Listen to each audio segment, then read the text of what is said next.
Welcome to Conversations with Doc Martin, where we focus on extraordinary people doing extraordinary things. Please do not forget to hit the subscribe button and click on notifications so you don't miss out on our next guest. Today, we are absolutely privileged to be joined by Dr. Tal Ben-Shahar.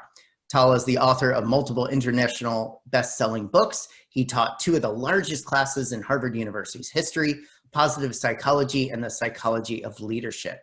In addition, Tal is the co-founder and chief learning officer of the Happiness Studies Academy, of which I am a graduate, and Potential Life. So Tal, welcome to you this morning. It's an absolute privilege to have you join us. So thank you. So great to be here, Martin. Thank you. Excellent. So I'm so excited to talk to you because, as many of our viewers know, I am a huge advocate, a huge learner of positive psychology and what happiness is and what happiness isn't. And so I guess maybe to start, I kind of read your short bio. If you could kind of share with our listeners a little bit more in detail about your background and how HSA started, and then we can jump into happiness. Great. So, in a sense, there are two starting points to what I'm doing today. The first one happened earlier on in my life. The second, more recent. Mm-hmm. Let me address it chronologically. Okay. So I became interested in happiness because of my own unhappiness. Mm-hmm. So I was an undergraduate at Harvard studying computer science, doing well academically, doing well in sports. I played squash. Mm-hmm. Doing okay socially, and yet being very unhappy. Mm-hmm. And I must say, it didn't make sense to me at the time, because I thought I checked all the boxes, at least mm-hmm. what I was told, or what I thought I was told. So I remember it was a very, very cold Boston morning. Mm-hmm. And I went to my academic advisor and told her that I'm switching majors. This was my sophomore year. Mm-hmm. And I switched from computer science to philosophy and psychology. And the reason I switched was because I had two burning questions. Mm-hmm. One was, why aren't I happy? Two, how can I become happier? Sure. It very much started as a personal pursuit. Mm-hmm. And I went on to study and did become happier, and then wanted to share what I'd learned with others. So this was, time A. Time mm-hmm. B happened 25 years later, just a few years ago. I was on a flight, and a question suddenly came to me. And the question was, how is it that there is a field of study for psychology, which is what I'd been doing for the past 2 decades, for philosophy, for history, for geography, for medicine, you name it, but there is no field of study for happiness. Yeah. There is a positive psychology, but that's just the psychology of happiness. What about what neuroscientists have to say about happiness, and theologians and historians and economists and philosophers? And what about what movies have to teach us about happiness? And why isn't there a field, or rather an interdisciplinary field of study, that brings together these areas and synthesizes what they have to teach us about happiness? So I resolved then on that flight to help create a field of happiness studies. And that's what I've been doing for the past 5 years or so. Well, that's absolutely amazing. It's so interesting that you started to share that you ended up dovetailing into what you're doing today out of a service to self. And that's what I've come to understand in my brief time in studying happiness, in my journey to become a coach, is that we're all human and that we all have our challenges, and no matter who you are, how successful society pegs you to be, that isn't going to make you happy. Mm-hmm. And it's okay to admit that and address that. And even I myself, the main reason why I started down the road of coaching with IPEC was to basically save myself. I wasn't happy either. And so your teachings have been really life-changing for me. And so, and as part of what you mentioned too, about looking into philosophers and other elements there. So when we talk about happiness, there's a lot of people out there that talk about happiness, and there's a lot of misunderstandings relative to what happiness is, and And I find it very interesting on social media. Sometimes people talk about, toxic happiness or toxic positivity. And I always kind of get my feathers ruffled because I'm like, no, no, no, no, no, no, that's not what happiness is. So for you, Tal, what is happiness? Yeah. Martin, I just have to comment on something that you said earlier, and then I'll go to the definition. You said it comes from a personal pursuit. Yeah. I'm a big believer in the words of Carl Rogers, who, half a century ago or longer said, what is most personal is most general. Especially when it comes to a topic like happiness, like psychology in general. It's very difficult to teach it if we're not ourselves in the midst of it, if we're not dealing with it, if we're not grappling with these questions. So, when I talk about research, and I talk a lot about research, it's very personal. It's not some theoretical article in physics or in geography. And, these are fascinating and interesting. However, when it comes to psychology and when it comes to bringing about change as a coach or as a therapist or as a teacher, it has to be personal too. Absolutely. Absolutely. So what, and speaking of personal, many people say, well, you can't really define happiness. It is personal. You know it when you see it, or you know it when you experience, sort of like beauty. I think that's partially true. At the same time, I think it is important to define it. And the reason it's important to define it, because once we know what we're looking for, what we're aspiring towards, what we're pursuing, we're more likely to get there. There's a lovely part in the film Alice in Wonderland, where she meets the Cheshire Cat, and she asks the Cheshire Cat, where should I go? Well, and he says, well, that depends on where you want to get to. Exactly. And she said, it doesn't matter where I get you. Well, then he said, it doesn't matter where you go. So, and I think in the same way, we want to know what happiness is so that we can go in that direction. The definition that I subscribe to is the definition put forward by Helen Keller 100 years ago or so, where she said that for her, the only satisfactory definition of happiness is happiness as wholeness, WH, wholeness. And I subscribe to that because what she's saying essentially is that we need to look at the whole person. Yes. Not just at emotions, for example. Yeah, emotions are an important part of happiness, but that's not what happiness is. Meaning is a very important part of happiness, but it's not just meaning. Physical well-being, the mind-body connection, that's an important part of happiness. Interpersonal relationships, that's an important part of happiness, and so is learning. So happiness comprises the whole person, or the well-being of the whole person.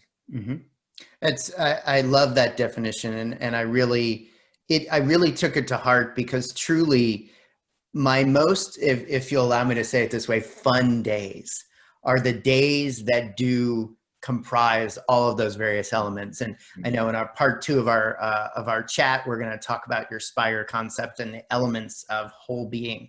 And it's such a it ends up becoming such a breakthrough when you understand that it's not just one thing. Because our society today, it's so beholden to one thing or another. It's like, I got to be really, really fit, or I got to be really, really mindful, or I got to, have a lot of friends, or I have to have a lot of likes. And, I look on social media, and social media fascinates me, because you'll have certain individuals, men or women, doesn't matter, and they'll have tens of thousands of followers. And it's just a list of selfies with a beautiful physique, but it's like, what are we really going for? And we're certainly today more challenged than any other time in our history. And so, given the fact that now we've talked about happiness as a concept of whole being, given the challenges that we are all facing today, what do you say to people about how to frankly cope with what we're going through today in light of your understanding of positive psychology and happiness? Yeah, Martin, you mentioned social media and how you're fascinated by it. I am too, because, and I think so many people are, because it's such a powerful force. Yes. And a powerful force can be used for good or ill.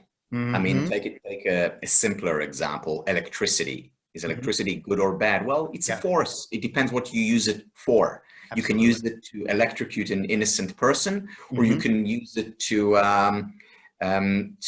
power up a life support system. What do we use it for? And with technology, this is the question. And right now, more often than not, unfortunately, it's being used for ill. And let me just give two examples. One example is our emotional well-being. What do we see? What do we observe on social media? Everyone's doing great there. Even during the pandemic, everyone is learning how to cook, and everyone is spending real quality time finally with their loved ones, and everyone is learning to appreciate life more. Everyone except for me. Now, when I see that, I think, oh, something's wrong with me, but I don't want to appear like there's something wrong with me. So I put similar posts, similar stories, and I contribute to this great deception. Absolutely. That is responsible for the Great Depression. And, one of the, anyone who spends more than 30 minutes with me has had to hear what I always say, which is give yourself the permission to be human. Why? Because I think it's a fundamental and important part of a happy life, which means give yourself the permission to experience sadness and anxiety and insecurity and fear and envy and frustration and anger and hatred, you name it, the entire spectrum of human emotions. And that's so important to do. Why? Because there is a paradox at play here. And the paradox is that when we reject these painful emotions, when we do not give ourselves the permission to be human, these painful emotions only intensify, they grow stronger, they dominate. Absolutely. Our experiences as well as our action. And the paradox is that when we just allow ourselves to experience them, to say, oh, it's natural, part of being human, they do not overstay their welcome. They come in and they leave just as they came. I mentioned that the field of happiness studies is not just about psychology. It's also about every other discipline that can shed light on the human condition. One of the fields most certainly is poetry. And there is a beautiful poem that I've read numerous times and I've read to my students and to my kids countless times, called The Guest House. It's by Rumi, a Sufi poet from the 13th century. And in The Guest House, he talks about how we need to invite in, welcome, embrace any and all emotions, any and all thoughts, as if they were messages from the beyond. Now, messages from the beyond or not, I don't know. But what I do know is that Rumi was absolutely right. And we do ourselves a disservice when we stand guard at the door and say, okay, this emotion I'll have, this one, maybe not, go away. We pay a high price for it. Absolutely. So embracing the full range of human emotions is important. And sometimes social media gets in the way. Absolutely. Of that. Absolutely. The second thing is that where social media often hurts more than helps is that it encourages us or makes it easy for us to have virtual rather than real in-person relationships. 1,000 friends on social media, no substitute for that one BFF in person. Totally. And of course, during lockdown or quarantine, or in general the pandemic that is upon us now, it's more difficult to have those in-person interactions. Absolutely. And yet, as much as possible now, and certainly hopefully in the very near future, we'll be able to have more of them. No substitute for that. Yeah, it's interesting. When you're talking about the social media and what we're looking at and how it's all positive and there's no negative. We're putting on this basic mask, And I was reading through my notes the last couple of evenings.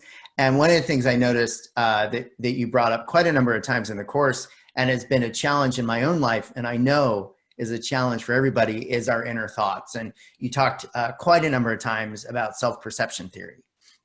And, what we end up telling ourselves. And, Michael Singer calls it the inner roommate. It's something I quote all the time.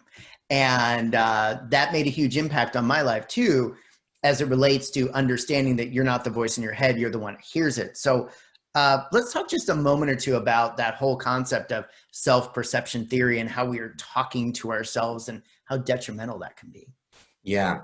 So, the reason why I do talk a lot about self-perception theory, why I think it's so important is the following. So just a little bit of background about the theory. It was coined in the 1960s by Tal Ben, who was a professor at Cornell.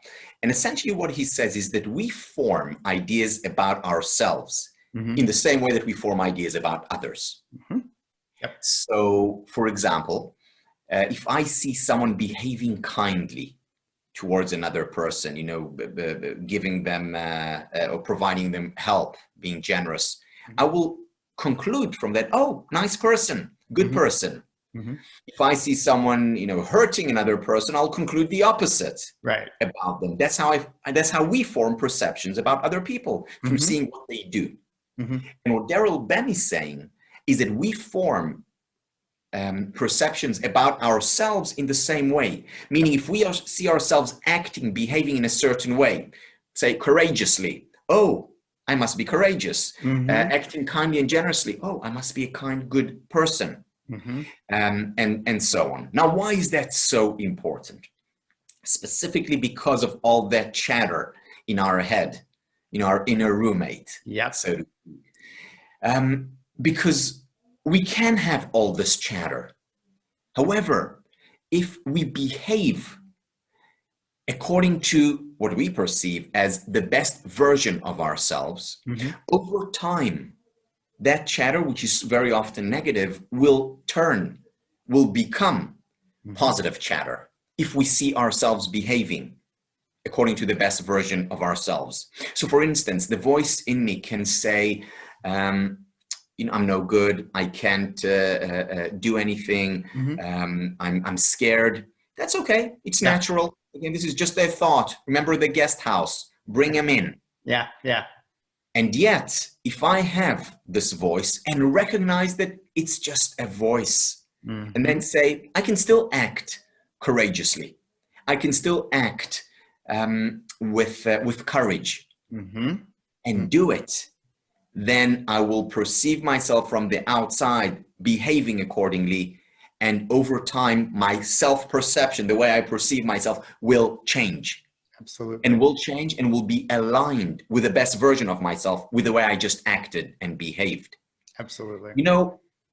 Action trumps thoughts. Action trumps feelings. It's what we do that matters most. I'll give you another example. I can experience envy towards my best friend, which I have in the past. My best friend is, successful, thriving, wonderful on so many levels. That's why, I like him so much. Yeah. And yet I felt some envy at times. So what? All that means is that I'm human.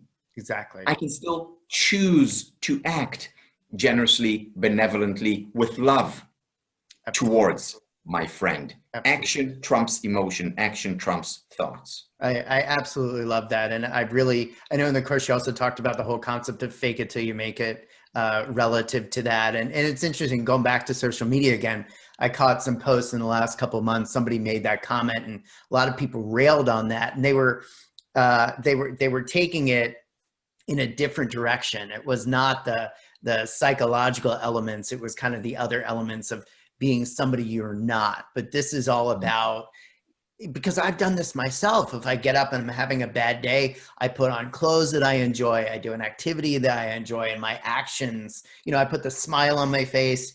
You talked about the research around, if you smile, it impacts your mood, those kind of things. So I think that's critically important. If someone were to say to you, what is happiness not? What is not happiness? Yeah.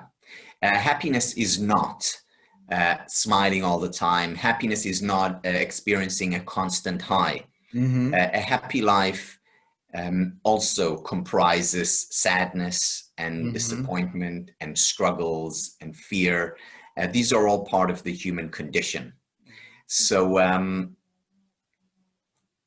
probably the most detrimental misconception of happiness is equating happiness with pleasure. Now, don't get me wrong, I'm not against pleasure. I think it's wonderful and we should strive to experience it as much as possible. You know, seek pleasure, avoid pain. Mm-hmm. At the same time, we need to also understand that a full and fulfilling life, a happy life, comprises the full range of human emotions. And I'll say even more than that. Mm-hmm. The foundation of happiness is allowing in unhappiness. The foundation of happiness is giving ourselves the permission to be human, to experience the full range of human emotions. And so, Tal, share with us what is Spire and whole being? What is all of these concepts?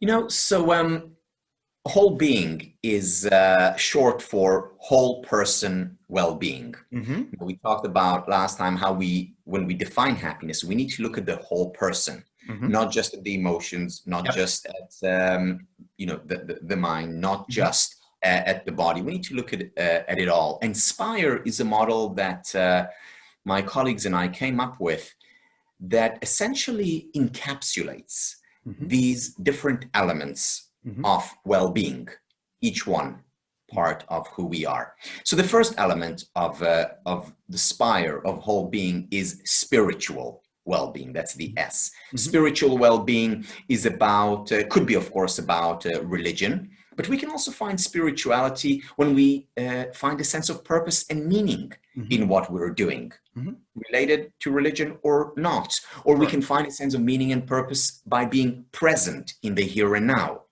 being mindful. Henry Miller said that everything that we pay full attention to becomes extraordinary, sacred, even a blade of grass. And I certainly subscribe to it. Albert Einstein said there are only two ways to look at the world. One is as if nothing is a miracle. The other is as if everything is a miracle. So that's a spiritual perspective on reality. So spiritual well-being, that's the first element of Spire. The second one, the P of Spire, is physical well-being. And, that's essentially about another acronym, NEST, which is about nutrition and exercise and sleep and touch. And all these are important elements of a full and fulfilling life. For example, physical exercise, regular physical exercise has the same effect on our psychological well-being as our most powerful psychiatric medication. It releases norepinephrine, serotonin, dopamine, the feel-good chemicals in the brain. So that's physical well-being. The I of Spire is intellectual well-being. What's that about? That's about curiosity, for instance. There's research showing that people who are curious, who ask questions all the time, are actually more likely to live longer. Not to mention to be happier. Well, as a coach, then I guess I'm okay because that's all I do is I ask questions. Ask questions. Absolutely. Well, you're helping yourself and you're helping your coach because you're pushing them to think further. And that's part of a very important part of intellectual well-being. So learning, and by the way, it doesn't matter what you learn, whether you learn coaching or whether you learn Sanskrit or whether you learn about the natural world. So learning is an important part of intellectual well-being, of course. The R of Spire is relationships. Number one predictor of happiness, quality time we spend with people we care about and who care about us. The interesting thing about this is that it doesn't matter what kind of relationships. For some, it may be the romantic relationships that they haven't had, or for others, it can be their families or friends or professional relationships that are supportive, which is the key. but relationships are important, the most important Absolutely. element of a happy life. And finally, the E of Spire is emotional well-being. And we talked about it a little bit in the last episode. That's about learning to deal with painful emotions by giving ourselves the permission to be human, by embracing rather than rejecting sadness or anxiety or anger or envy. And it's also about cultivating pleasurable emotions, whether it's joy or playfulness or gratitude. And when we bring these 5 elements together, spiritual, physical, intellectual, relational, and emotional, that's when we have whole person well-being. Now, that doesn't mean that we need to thrive and flourish in all of them all of the time. That's quite impossible. Sure. Certainly not most of the time. But what we can do is we can identify any one of the 5 and through that find a way in. Use that as a leverage point for us to increase our overall whole being. Absolutely. Absolutely. It's an amazing concept. I mentioned last time how I've noticed of myself, and I stumbled into it at first, that particularly on a weekend, because I'm a professional man, I'm very busy, I work a lot. And sometimes when a weekend comes, when there's the quiet time, that's when your mind starts up. And I started to notice most specifically on the weekends, where at the end of the day, I'd say, oh my gosh, that was an amazing day. And after I started to learn about Spire, I started to think about my day and think about, what did I do today that was so amazing? And son of a gun, every single time, it will include most, if not all, elements of Spire. Every single time. Every single time. You know, And so, what were you going to say? Yeah, go ahead, please. No, please finish. Oh, so, I guess like anything else, and there's others who speak about morning routines. Like, for example, there's a huge like Miracle Morning community, which has very similar elements to Spire, not completely, but very similar elements to Spire. And the whole concept, I know you talk about in the course, the concept of habits and routine, and, short-term habits versus long-term habits. There's a lot of great research on habits and what spawns habits and what keeps you in the habit. And so when it relates to Spire and it relates to all these activities or actions, if you will, for somebody who's just hearing this for the first time, what would you say to somebody that says to you, I love the Spire concept, but how do I get started, or what kinds of things can I do? Like, help me figure this out. Help me live a life of whole-being. What would you say to them? Yeah, so the first thing I would say is what you actually described right now, which is inquire in your experiences. So many of us naturally inquire about our experiences when things are not going well. Yep. When, we had a terrible day. Why did I have that terrible day? Yep. When we have a good day, we're less likely to ask that question, and it's no less important. Yep. Because when we inquire appreciatively, as David Cooper Ryder would say, appreciatively into our day, we can identify things that we did that we may want to repeat. So we can learn a great deal from our best experiences, not just from our worst ones. Absolutely. So that's the first thing. Learn from yourself. We talked last time and this time about research. No less important than research is me search. So yes. Looking in, asking, what is it about what I did, the way I led that day that contributed to my whole being, to my happiness? And then see, can I do more of it? Second, we need to find rituals. We need to find activities that we can do over and over again. We need to follow what I've come to call as the 3R process. What's the 3R process?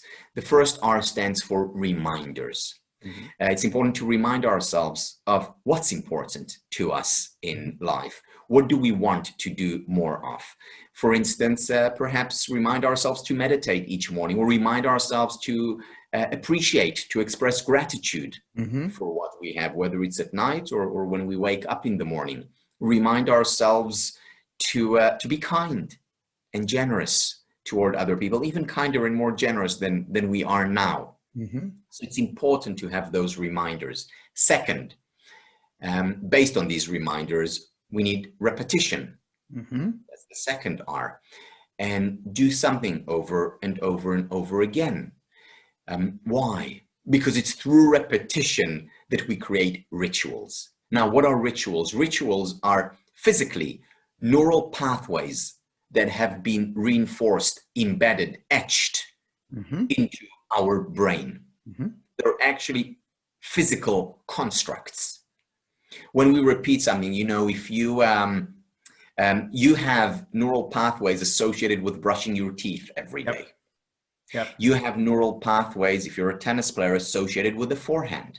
Mhm. And in the same way, we want neural pathways associated with kindness, or with appreciation, or with concern over physical and mental health, or whatever it is that we want to introduce into our lives. So yeah, first we need to figure out what is that best version of ourselves. When are Mhm. we at our happiest and best? Mhm. And we do that through appreciative inquiry. And second, create rituals, behaviors Mhm. around that by reminding ourselves, by repeating it. And through that, it becomes quite literally second nature, embedded, etched, part of our being. Absolutely. I know you talked about the whole push versus pull concept of these rituals, and for me, it's almost, I use it almost as a litmus test, because if there's a ritual that I've done that for whatever reason I can't do on that given day and I miss it, then I know that I've created that neural pathway. I've created that ritual for something that I really enjoy. Last May, I ended up having this kind of freak accident. I fractured my sternum. I injured my hand. I still have stitches from surgery last week. And my morning routine got upended. And so, I would wake up and I would do a little bit of exercise, because what I've taken many quotes from you. One in particular was that if we understand that exercise can fight against depression, then if we don't exercise, it could be a depressant, right? I'm paraphrasing, but. And so every morning I would get up and I had bought this plank board. I couldn't do my plank board, after my hand surgery. I couldn't write in my journal, but I could still meditate, and I could still be thankful, and I could, do my journaling in my phone instead of on paper. And, because of some of your teachings, I created a ritual out of journaling. And so I would buy, not expensive, but a nice leather journal to write in. So it became a ritual about journaling itself. So I love this idea of creating rituals. And it kind of brings me the whole concept about how not only happiness, but life in itself is a journey. And that if we're too focused on the end game, that we, if we do happen to reach that end game, then the concept becomes, now what, I know Sean Accord talks about, if we keep focusing on goals and then we reach them, the goalpost keeps changing. And so what would you say to somebody relative to, getting involved in these things and looking for progress, or knowing when they're there, relative to journey versus destination? What would you say to them? Yeah, Martin, this is a huge topic, a very important Mm. topic. Essentially, you have, and I'm using very broad brushstrokes here, Sure. but essentially you have two schools of thought Mm-hmm. when it comes to happiness. Mm-hmm. The first school of thought says it's about goals. Mm-hmm. It's about achieving great things. Mm-hmm. And if you achieve the things that you want to achieve in life, your goals, your meaningful goals, that's happiness. Sure. And there's a long tradition of this school of thought going way back to the Greeks. the ancient Greeks. Today, it's mostly associated with the Western approach. The other school of thought says, no, it's not about the future. It's all about the here and now. It's all about learning to be in the present, mindful. That's when you'll find happiness. Now, the thing is, they have a point, because we know that people who achieve a goal, sometimes a goal that they've had for decades, a goal that defined them, they achieve it within no time. You know, it could be 3 months or a month. Sometimes it could be hours. They reach that goal and they thought that they had arrived at the happily ever after, and they did not. Yeah. And we see this, and I'm sure most people, you know, watching, listening here have experienced it, where they thought that something would lead them to that place. Something would lead them there, and then they realize that there is no there. So the present moment school of thought, they have a very strong point. However, the goal setting, the goal achievement school of thought, they also have a strong point. And their strong point is that part of our nature is to want to achieve more, to aspire to higher planes, more development, more growth, more achievement. And that's part of human nature, which I don't think we should deny. Or if we do, we pay a price for it. So what we need to do is find a synthesis between these two models, because both of them have part of the truth, not the whole truth. What is that synthesis? What does it look like?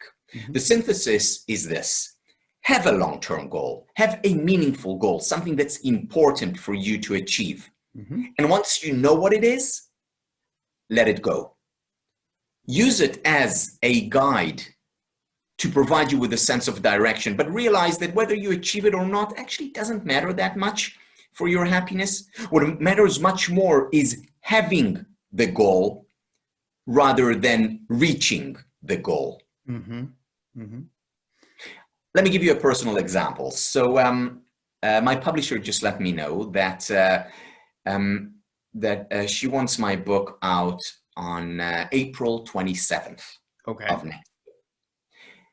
I have a goal, a very clear guidepost that I want to reach. Now I have that. I can let go of it. I don't need it anymore, other than to liberate my experience of the present moment. Because right now I'm waking up every morning, sitting on this computer right here and writing for 3 to 4 hours. Because I have April 27th as the deadline, or as Tommy, my wife, puts it, as the lifeline. And that goal, that future goal, enables me to enjoy the present moment. That's happiness. Having a goal, having a destination, having that peak in mind, knowing what it is, and then letting go of it and focusing on the journey, on this step. Absolutely. No, I think that's amazing advice. And I mean, speaking for myself personally, that's one of the reasons why I have launched this channel. And so it was about bringing amazing people like yourself that I've come to know or know personally in some cases to the world. And so that's the goal. And I've had so much, it's brought me so much, you know, happiness and intention in reaching that goal. And I'm also being realistic and pulling from my leadership side and delegating to people. I don't know how to edit videos. My friend does that. I don't know how to deal with social media. Another friend does that. So I get to focus, you know, in my passion and performance strength in that zone in the middle where I feel that I'm getting the most, shall we say, juice out of the experience. So thank you so very much for that. So as we kind of wrap up, I'd love for you to share with everybody, you know, what the Happiness Studies Academy is, what Potential Life is. As I said in both videos, I'm a very proud graduate of the Happiness Studies Academy. I absolutely loved the experience. I thought it was, frankly, for me, it was life-changing. So if you could kind of share with us a little bit about what each of those are, that would be wonderful. So the Happiness Studies Academy is about answering two questions for participants, for students. The first question is, how can I become happier?